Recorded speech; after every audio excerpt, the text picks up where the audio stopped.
আসসালামু আলাইকুম। এইমাত্র পাওয়া সবচেয়ে বড় খবর, এই মুহূর্তে প্রবল বেগে আঘাত এনেছে শক্তিশালী ঘূর্ণিঝড় রেমাল। ইতিমধ্যে বাতাসের সর্বোচ্চ গতি উঠে যাচ্ছে ঘন্টায় 150 কিলোমিটার। আবহাওয়ার পূর্বাভাস বলছে আজ সারা দিনেই তাণ্ডব চালাবে এই ঘূর্ণিঝড় রেমাল। এর ফলে দেশের বিভিন্ন অঞ্চলে ভারী থেকে অতি ভারী ঝড় বৃষ্টির পূর্বাভাস। তলিয়ে যেতে পারে গ্রামের পর গ্রাম, মুহূর্তেই লণ্ডভণ্ড হয়ে যাবে একাধিক জেলা, চারদিক ধ্বংসাত্মে পরিণত হবে। এছাড়া এইমাত্র কোন কোন জেলাগুলোতে সতর্কতা জারি করলো আবহাওয়া দপ্তর, সম্পূর্ণ বিস্তারিত জানিয়ে দেব এই খবরে। বিস্তারিত জানতে হলে খবরটি অবশ্যই শেষ পর্যন্ত দেখতে থাকুন। আর সবার আগে সবার প্রথম সঠিক খবর জানতে আমাদের চ্যানেলটিকে সাবস্ক্রাইব করে রাখুন। এবার জেনে নিন এক নজরে। আবহাওয়ার বিশেষ বুলেটিনে জানানো হয়েছে এই মুহূর্তে স্থল ঘূর্ণিঝড় এর কেন্দ্রের 54 কিলোমিটার এর ভিতরে বাতাসের একটানা গড় গতিবেগ ঘন্টায় 115 কিলোমিটার, যা দমকা হাওয়া আকারে 140 কিলোমিটার পর্যন্ত বৃদ্ধি পাচ্ছে। মানে ঘূর্ণিঝড়টি তার শক্তি বলতে গেলে এখনও সম্পূর্ণ ধরে রেখেছে। এর কারণে দেশের সকল সমুদ্র বন্দরে 10 নম্বর মহাবিপদ সংকেত অব্যাহত রয়েছে।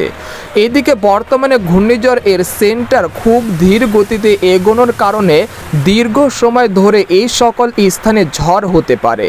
ঝড়টি ধীরে ধীরে খুলনা সদর, বরগুনা সদর, বাগেরহাট সদর, সাতক্ষীরা, পিরোজপুর সদর এর দিকে এগোচ্ছে।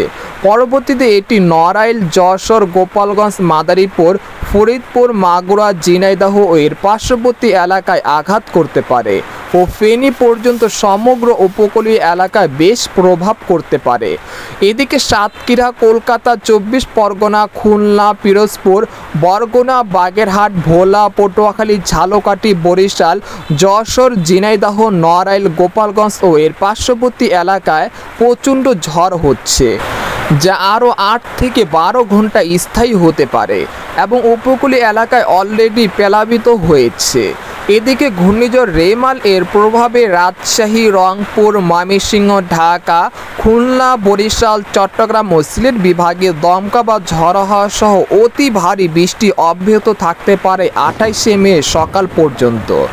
এদিকে আঘাত করার সময় বাতাসের গতিবেগ ঘন্টায় 100 থেকে 150 কিলোমিটার বা তার চেয়েও বেশি ছিল দীঘা, 24 পরগনা, সাতক্ষীরা, খুলনা, পিরোজপুর, বাগেরহাট ও এর পার্শ্ববর্তী এলাকায়। এছাড়া সম্পূর্ণ বরিশাল উপকূলে 75 থেকে 100 কিলোমিটার বেগে দমকা বা ঝড়ো হাওয়া বয়ে যেতে পারে। তাই উত্তর বঙ্গোপসাগর ও গভীর সাগরে অবস্থানরত মাছ ধরার নৌকা ও ট্রলারগুলোকে পরবর্তী নির্দেশনা না দেওয়া পর্যন্ত উপকূলের কাছাকাছি এসে সাবধানে চলাচল করতে বলা হয়েছে। একই সঙ্গে তাদেরকে 29 তারিখ পর্যন্ত গভীর সাগরে বিচরণ না করতে বলা হয়েছে সতর্ক বার্তায়। তো এই ছিল খবর। এরকম লেটেস্টিং আবহাওয়ার খবর জানতে আমাদের সাথে থাকুন।